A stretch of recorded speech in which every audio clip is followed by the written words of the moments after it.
네, 독국출입입니다. 저는 여전히 지금 시애틀에 있는 군 부대, 미군 부대 안에 있고요. 날씨가 오늘 엄청나게 좋습니다. 제가 오늘 아침에 제 사촌 누나의 남편, 그러니까 군인이고 이제 거기 미국 백인인데 아침에 잠깐 얘기를 좀 했어요. 우리가 지금 보기에는 2027년쯤에 대만 전쟁이 일어날 것 같다. 대만에서 해가지고 이제 중국과 미국이 전쟁할 것 같다. 그런 예상이 있는데 어떻게 생각하냐 물어봤어요. 아침부터 좀 무거운 주제를 물어봤는데 답변이 약간 충격적이었습니다. 2026년에 27년을 보고 있고 지금 현재 그거에 대비한 훈련을 계속해서 하고 있다. 이렇게 얘기를 하더라고요. 그래서 깜짝 놀랐어요. 우리 군 같은 경우에는 그거 대비해서 지금 뭐 훈련하게 있나요? 그래서 모르겠는데 미국은 이미 지금 대비를 하고 있더라고요. 여기 같은 경우는 이제 대만까지는 아니고 일본하고 한국 정도, 필리핀까지 이렇게 커버를 하고 있거든요. 커버를 하고 있는 그런 이제 부대인데 뭐 제가 어디까지 지금 설명을 유튜브로 말씀을 드려야 될지 모르겠어요. 근데 어쨌거나 지금 미군으로서는 그걸 대비하고 있는 훈련하고 있고 이제 2026년, 27년이면 저희 여기 조카 그러니까 첫째가 대학교 갈 때인데 걱정이 좀 많이 되죠. 약간 갑자기 그 할리우드 영화에 나오는 그뭐 진주만이나 이런 영화에 나오는 군 가족이 된 것 같은 느낌인데 뭐 가족은 가족이죠. 사실 얘가 hopefully 이런 일이 일어나지 않았으면 좋겠다. 그런 얘기를 해서 진짜 아침부터 좀 짠했습니다. 저도 이제 전쟁이 안 일어났으면 좋겠습니다. 근데 투자자 입장에서 볼 때는 이런저런 변수를 생각을 해야죠. 뭐 말씀드렸지만 저는 이 대만 전쟁을 변수라기보다는 상수로 생각하고 있고 결국엔 일어날 역사적인 일이라고 보고 있기 때문에 이거는 시간 문제라고 저는 보고 있고요. 시진핑 주변도 측근들도 다 전쟁에 관련된 사람들 이런 사람들이 다 자리를 잡아 있는 상태고 음, Lunchtime is over. You can take a short walk before getting back to the day. 점심이 끝났답니다. 미국도 언젠가는 중국을 눌러야죠. 뭐 일단 한판 싸움이 일어날 것 같아요. 많은 사람들이 죽을 것 같고 예전에 리커창이라든가 이런 경제통이 시진핑 측근에다가 다 내려와 버렸잖아요. 그러니까 시진핑 그런 생각을 하는 것 같아요. 정말 어떤 중국 역사에 있어서 자기가 어, 중국을 천하 통일을 시킨 한 200년, 100년 만에 천하 통일을 시킨 그런 왕으로 남고 싶다, 역사에 기록되고 싶다라고 생각을 하는 것 같아요. 그래서 지금 중국이 이제 미사일이라든가 탄약 같은 거를 수출 예전에 많이 했는데 그걸 안 하고 지금 쌓아두고 모아두고 있는 그런 상황이고요. 어떻게 보면 지금 우크라이나 전쟁 때문에 여러 나라들이 다 탄약들이 모자란 상황이에요. 미국도 지금 탄약이 모자란 상황이거든요. 그런 와중에 중국은 계속해서 증강하고 있으니까 세계 평화를 위협하는 그런 상황인 것 같습니다. 그래서 제가 뭐 중국에서도 1년 살았었고 중국 사람들이랑 얘기해 보면요, 굉장히 정치 체제에 대한 그런 그 지지가 굉장히 높아요. 대부분 높아요. 우리나라 뉴스에서는 뭐 분열되고 있다, 시진핑에 대한 뭐 그런 것들이 이제 좀 철옹성 같은 그런 지지가 사라지고 있다, 뭐 이런 얘기를 하고 뭐 시위하는 거 보여주고 하는데 그럼 굉장히 일부 사람들이고요. 대부분의 일반적인 중국인들, 수복 인구 중에서 뭐한 13억? 뭐 이 정도? 이 정도 될까요? 아주 일반적인 사람들, 한 고등학교 정도만 배운 사람들은 여전히 공산당을 지지를 하고 있고, 우리가 볼 때 불합리한 것들도 굉장히 합리적이라고 생각하고 있더라고요. 예를 들면 제가 한 20살짜리 이제 대학생한테 물어봤어요. 야, 너네 나라는 지금 인터넷을 좀 막아놔서 페이스북이라든가 구글이라든가 뭐 인스타그램이라든가 이런 SNS를 막아버리지 않았느냐. 그러면서 너희들 VPN으로 이용해서 그런 거 접속하지 않느냐. 이런 게 옳은 거야? 너네 공산당이 이렇게 전 세계와 너네들을 차단하는 게 옳은 거야? 라고 물어보니까 하니까 중국 사람들은 굉장히 무례하대요. 무드하대요. 그래서 이런 것들을 좀 막아주고 그래야지 우리가 좀 덜 욕먹을 수 있다. 그렇기 때문에 공산당이 하는 행동은 정당하다. 정책은 정당하다. 이렇게 얘기하는 거예요. 충격을 받았어요. 한 4년 전에 중국에서 기차를 타고, 고속기차를 타고 이제 이동을 하는 상황이었는데, 쿤밍이었던 것 같은데, 그리고 올해 초에도 라오스에 이제 출장을 온, 사업 기회를 이제 찾으려고 이제 출장을 온 중국 사람들하고 얘기를 해봤는데, 전쟁은 일어나도 괜찮대요. 왜냐면 우리는 군인이 많기 때문에 그게 큰 문제가 없다. 이렇게 얘기를 하고 있고, 미국하고 싸워도 우리가 이길 거라고 얘기를 하고 하더라고요. 왜냐면 앞마당이기 때문에. 하여튼 이기든 지든 간에 자신 있다고 얘기하고 있고 전쟁에 지더라도 그게 시진핑에 대한 지지를 철회하는 것은 아니다. 왜냐면 우리도 최선을 다했을 거고 군인들도 나라를 위해서 몸을 바치고 최선을 다했을 거기 때문에 그거는 큰 문제가 아니다. 우리가 일반적으로 생각하는 거랑 되게 민주주의적인 사고랑은 굉장히 이제 거리가 먼 거죠. 왜냐면 10대 때부터 굉장히 무신론도 그렇고 굉장히 세뇌를 시킨다고 하잖아요. 공산당에 대한 체제에 대한 찬양을 굉장히 세뇌를 시키기 때문에 그 생각들이 쉽게 변하지 않는 거고, 공산당은 문제가 많지만 잘하는 것도 많잖아요. 그 15억이나 되는 인구, 거대한 국가를 이 정도로 발전을 시켰잖아요. 그러니까 그것도 굉장한 건데, 이게 역사상 일어나기 쉽지 않은 일인데, 이게 참 일어났어요. 근데 생각해보면, 지난 100년 동안은 굉장히 중국이 이제 찌질한 나라였잖아요. 흡사한 나라고. 근데 그 전까지는 18세기 전만 하더라도 그 유럽보다 더 잘 사는 최대 강국이었던 게 바로 그 중국이에요. 그래서 우리는 이제 정상적이지 않은 상황을 지난 100년 동안 봐서 중국을 이렇게 비하하고 그렇게 생각하는데, 사실 한국이라는 나라도 안타깝지만 이제 중국이라는 나라를 사대하던 그런 나라였고, 그게 이제 뭐랄까, 다시 이게 원래대로 돌아간다는 그런 느낌도 사실 듭니다. 그래서 되게 안타깝죠. 역시 우리는 결국에는 약속의 그런 서름을 또 겪는 거구나.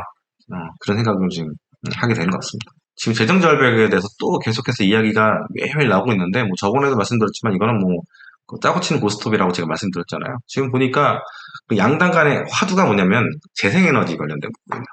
뭐 민주당 같은 경우는 재생에너지를 이제 지지하는 쪽이고, 공화당 같은 경우는 이제 뭐 유전이라든가 뭐 텍사스의 그런 화석에너지 이런 쪽은 이제 지지하는 쪽이잖아요. 뭐 여러분 잘 아시겠지만. 근데 그렇게 된 이유가 이제 뭐 지지 기반이 다 그렇게 있기 때문에, 남부는 전통적으로 공화당을 지지하는 쪽이고, 서부라든가 다른 쪽들은 이제 동부도 마찬가지고 재생에너지, 전기차 이런 쪽도 지지하고 있죠. 그래서 이제 재생에너지 예산을 늘리지 말자 이어가지고 밀당을 하고 있는데, 뭐 적당한 선에서 뭐 타협을 하지 않을까요? 시간 문제라고 보고 있습니다. 근데 재밌는 거는 한국도 이제 원전이나 재생에너지 관련해서 우파하고 좌파하고 지금 나눠져 있거든요. 예전에 한수원에 다니는 지인 이야기를 좀 들었는데, 원전 쪽은 우파들이 잡고 있대요. 신선하죠. 저는 몰랐어요. 그 얘기 들었어요. 한 4년 전에 그 얘기 들었는데, 그 재생에너지는 좌파가 다 잡고 있다고 합니다.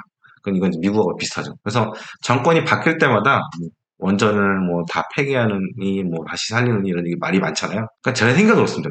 원전은 일단 아직까지는 탄소 배출권 문제 이런 것들 때문에 아직까지는 필요한 것 같아요. 그리고 재생에너지 같은 경우는 우리나라가 뭐 경제성이 없기 때문에 하면 안 된다고 하는데, 이거는 선택의 여지가 없다고 봅니다. 결국에는 독일처럼 지금 한 60% 정도의 전력 생산을 재생에너지를 하고 있거든요. 독일처럼 반드시 밀고 가야 되는 그런 선택권이 없는 정책이라고 생각합니다.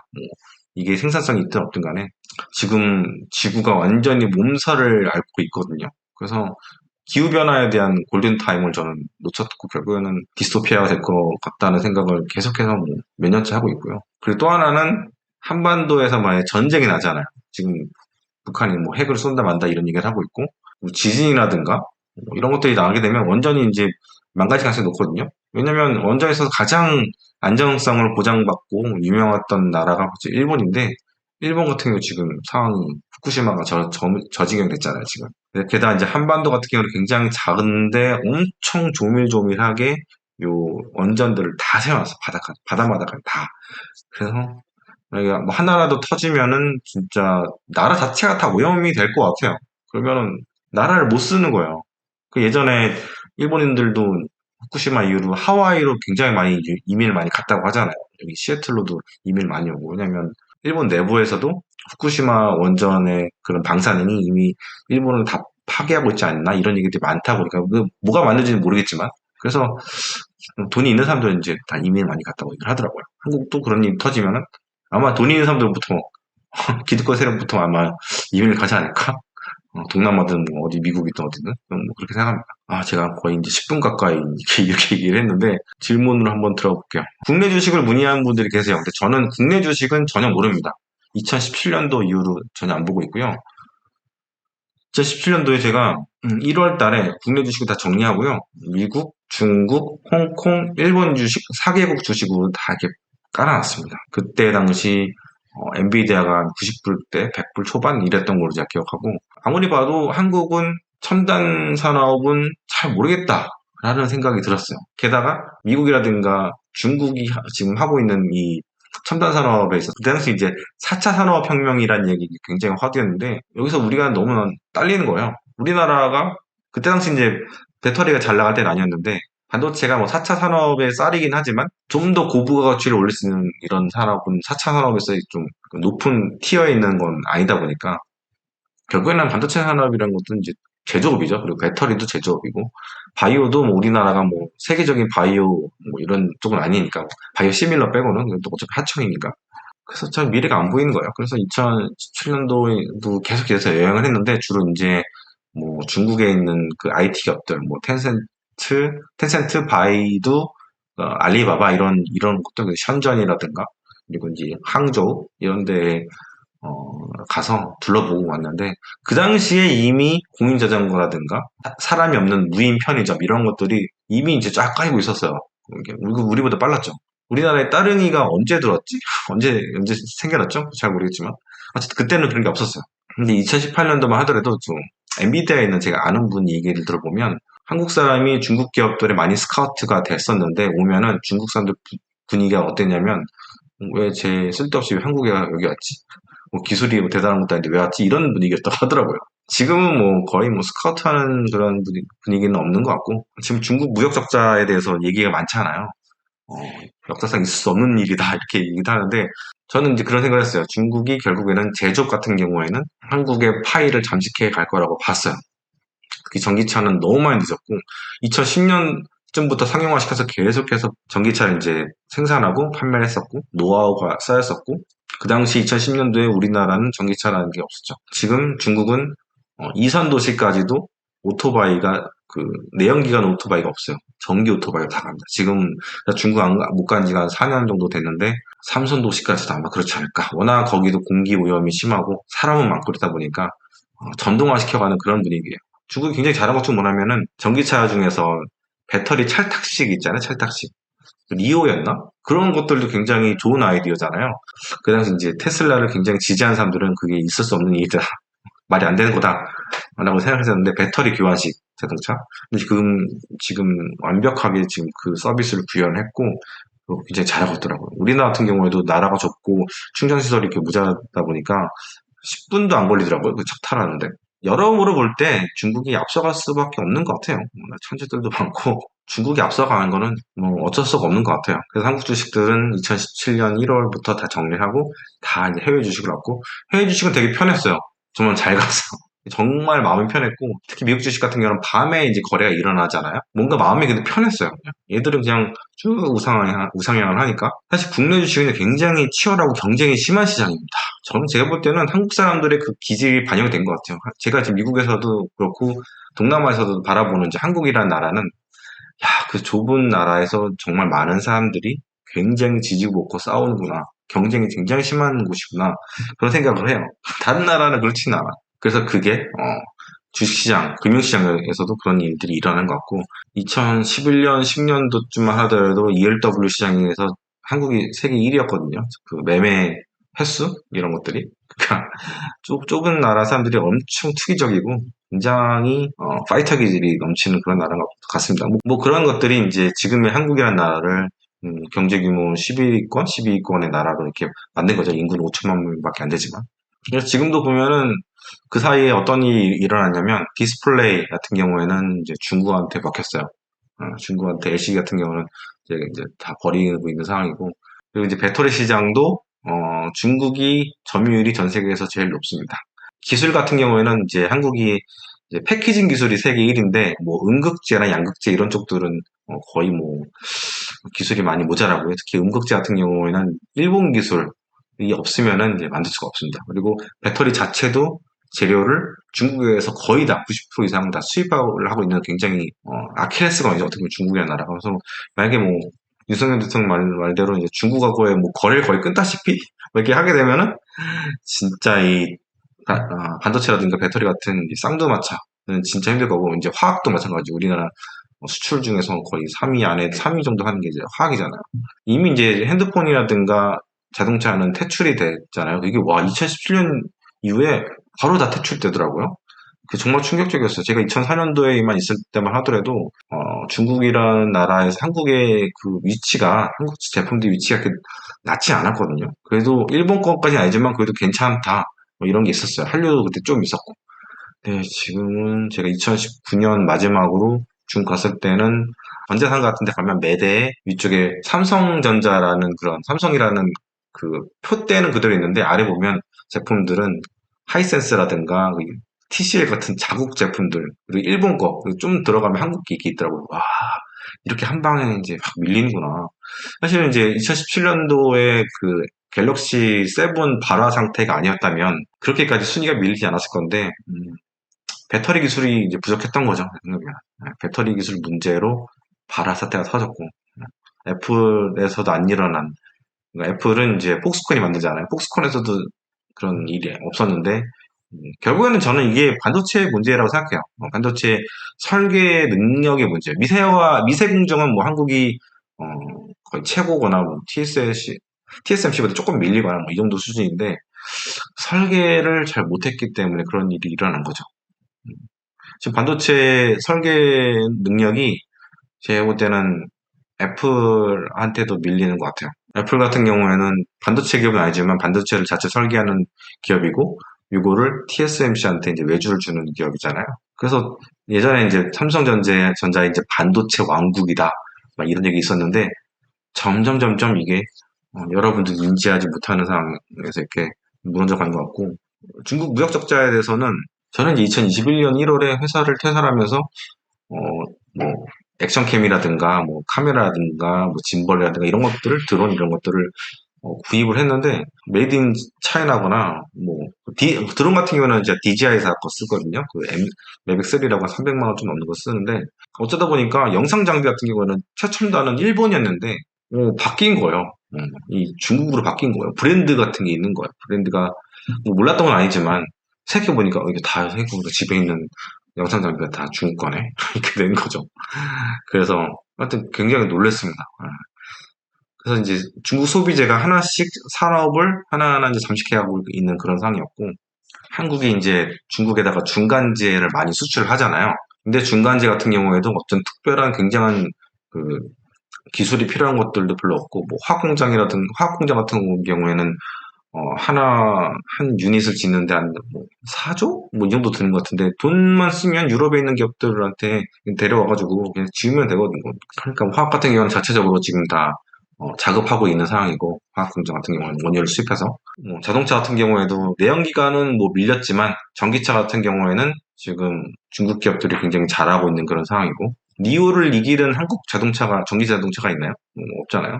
이제 반도체 가격이 좀 올라오면 적자 폭은 줄어들 수 있는데, 와, 이거 흑자까지 가는데 너무 쉽지 않을 것 같다는 생각도 들더라고요. 대중 적자가. 이거 진짜 심각한 일입니다. 이게 단순히 이제 중국과 한국과의 문제가 아니라 전 세계에서 중국의 제품, 특히 공산품의 위치가 이렇게 수직 상승하고 있는 그런 상황인 거고.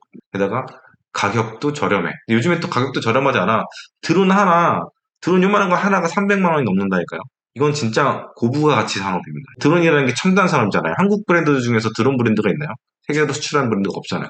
이거는 중국이 먼저 산업에 뛰어들었고 전 세계 드론 산업의 70%를 DJI라고 하는 심천에 있는 회사가 저도 본사 가봤는데 거기가 다 먹어버린 거죠. 그래서 이제 미국이 그 회사를 견제하기 위해서 뭐 수입을 금지하는 건 아니지만 제한을 두고 막 이런 식으로 뭔가를 하고 있는 것 같은데 그만큼 중국의 기술력이 상당히 올라왔다. 올라온 게 정도가 아니라 앞질러서 위로 가고 있다.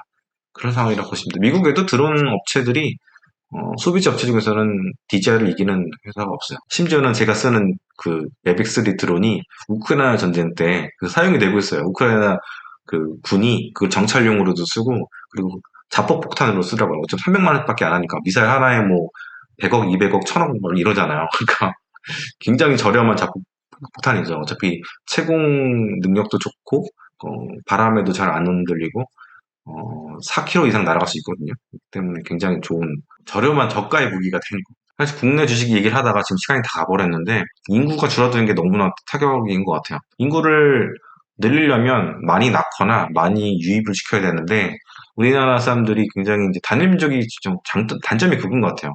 다른 민족에서도 굉장히 배척적이다. 한국이란 나라에 이민을 올 사람들은 대부분 뭐 북미라든가 유럽 사람들이 아니라 동남아라든가 중앙아시아 사람들이거든요. 미국 같은 경우도 남미에서 올라오잖아요. 하물며 한국에서 이제 유럽이라든가 미국 사람들이 이미 올 확률은 많지가 않은 거죠. 근데 한국 사람들이 그런 동남아라든가 중앙아시아 사람들을 바라보는, 특히 무슬림들을 바라보는, 왜냐하면 동남아에도 무슬림 국가가 말레이시아가 있고, 인도네시아가 있고, 중앙아시아 여러 국가들 대부분 다 무슬림들이잖아요. 무슬림들에 대한 그런 그 생각이 굉장히 부정적이잖아요. 그래서 굉장히 싫어하고 있고, 걔네들을 위해서 우리가 세금을 쓴 것은 정말 싫어하고 있고, 그리고 이제 무슬림 교회 같은 거, 자미, 이런 거, 모스크가 이제 들어오게 되면은 굉장히 싫어하잖아요. 이태원은 그 초창기에 빨리 들어와서 이게 자리를 잡았는데, 어디 대구인가 어딘가 뭐 공사를 하니까 사람들이 와가지고 차로 막아버리고 막 그렇게 하고 있더라고요. 그래서 이민을 통해서 한국이 인구를 늘리는 거는 거의 이제 불가능하다고 저는 보고 있습니다. 뭐 베트남 여성들이라든가 동남아 여성들을 수입을 해서 결혼하는 그런 것들은 인구를 늘리는 데서 그렇게 큰 도움이 되는 것 같지는 않고, 그건 일단 성비가 안 맞기 때문에 어쨌든 이렇게 받쳐주는 그런 정도 수준밖에 안 될 것 같고, 그럼 이제 출산을 해야 되는데 출산은 쉽지가 않아요. 왜냐면 지금 1인당 GDP가 3만 5천 불이잖아요. 이런 나라들 중에서 자생적으로 애를 낳아서 인구가 늘어나는 케이스가 없어요. 다 이민입니다, 이민. 유럽에 있는 나라, 예를 들자면 영국 같은 경우에는 인구가 한 6,500 그 정도 되는데, 이민으로 들어온 인구가 2,500만 명입니다.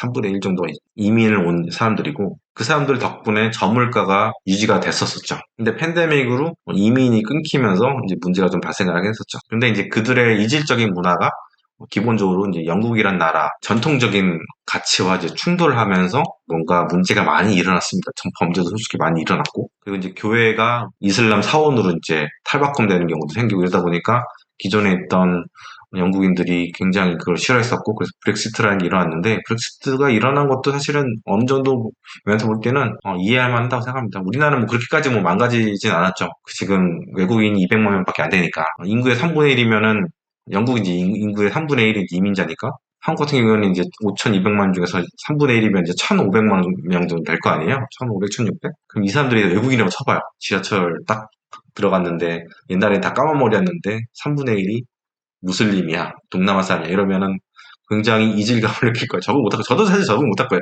한국이라는 나라에서 그런 일이 일어나게 되면. 그래서 이민도 안 되고, 출산도 안 되고. 지금 중국이라는 나라가 이제 1인당 GDP가 1만 불이 좀 넘잖아요. 그런데도 지금 안 나요, 대도시에서는. 아이를. 왜냐면, 아이 키우는 비용이 거기도 높거든요. 거의 상해라든가 북경 같은 대도시들, 심천 같은 데 가면, 항주도 그렇고, 그 생활 물가가 서울 수준하고 비슷해요. 엄청나게 높은 거죠. 그러니까 근데 월급은 한국만큼은 아니야.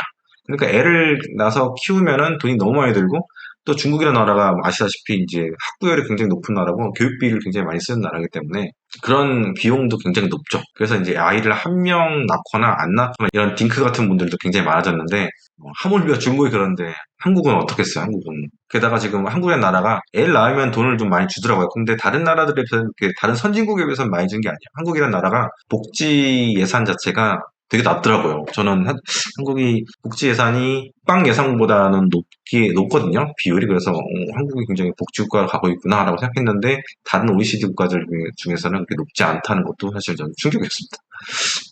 그래서 여러 가지를 볼 때 애를 낳아서 한국에서 키운다는 거는 진짜 힘든 거구나. 저는 안 키워봐서 모르지만 제 여동생이 아들 둘을 키우고 있고, 뭐 친척들, 친구들 이런 거 보면서 쉽지 않구나.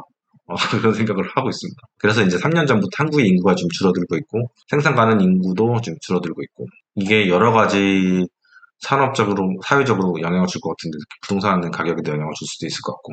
사실 한국의 부동산은요, 저 잘 모르지만 그런 것 같아요. 부동산 가격은 인구가 많아진다고 해서 올라간다기보다는 돈이 많으면 올라가는 것 같아요. 결국에는 큰 돈들은 금융시장보다 더 큰 시장인 부동산 시장으로 들어가거든요, 대체로. 그러면 돈이 많아지게 되면 수출도 늘고, 그러면은 돈들이 자연스럽게 부동산으로 가겠죠.